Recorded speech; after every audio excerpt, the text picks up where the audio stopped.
Your wife reacts the way that she does? You know why you keep blaming your wife? Is because you're taking your wife to that place emotionally. It's called reactive abuse, when you push your wife to her breaking point and then she emotionally reacts and then you point the finger at her for something that you antagonized. See, that's a part of the way that you prevent yourself from having to look in the mirror and acknowledge all of the dysfunctional behavior that you engage in. See, when your wife feels like she's being gaslit, when your wife feels manipulated, when your wife feels unseen and unheard, when your wife has to experience the contempt, the stonewalling, the defensiveness, the criticism, the lack of emotional connection, the lies, the deceit, the mistrust, and then your wife gets reactive about it, you play the victim and blame her for the way she reacts, so that you could go back to living in denial about the fact that you caused it. And see, this is a way in the relationship that you remain in a state of denial and self-deception. Your walls of self-deception are thick, bro, but check it out. I see right through it. I see right through it.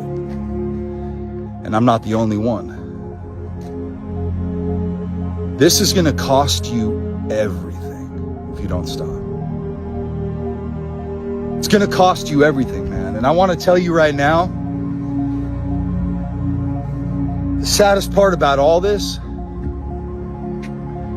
is that you want nothing more. You crave emotional intimacy and connection, but yet you're mistrustful of other people.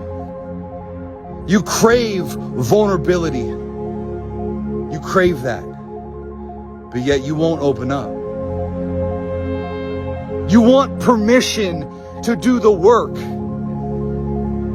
And that's why finding a brotherhood of men who are committed to being better fathers, better husbands, better leaders, better brothers.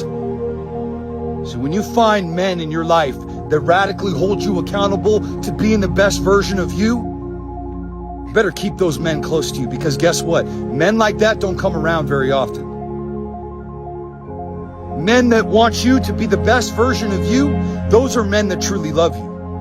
Men that are willing to call you out because they see you self-sabotage. They see you enter a state every single day that's completely counterproductive to where you want to be and what you say you want for your life. You need people like that in your life. You need people like that in your life. You have a beautiful family, man. Look what's right in front of you. Your whole entire life, this is what you wanted. But isn't it ironic that you're the one who destroys it? And then as that thing is being destroyed and as that thing is on fire,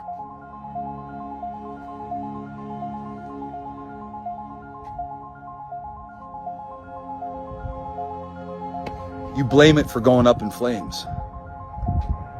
But let me ask you this. Who struck the match? You can't be the arson. You can't be the arsonist to your own marriage and then blame the marriage for being on fire. See, you got to be willing to look within yourself. You got to be willing to take radical acceptance and extreme ownership over the issue, because guess what? Who's gonna solve it if you're not willing to take action? Who's gonna solve it if you're not willing to lead that charge, to lead? You're expecting somebody else to solve your marital issues before you do? That's why all the guys in my program get radical transformations. Because why? Because I believe that you have what it takes to solve this issue far more than any marriage counselor, because they're not in the relationship. You are.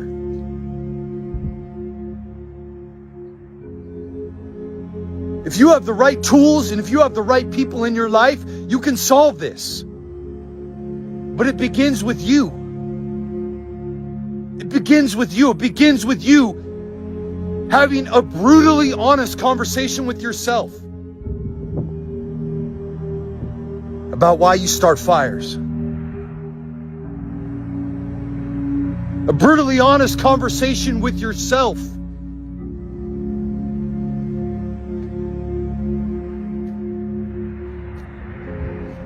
about why you antagonize people the way that you do, about why you fear vulnerability the way you do, about why you don't love yourself the way you should. Because no man that truly loves himself or his life would blow it up.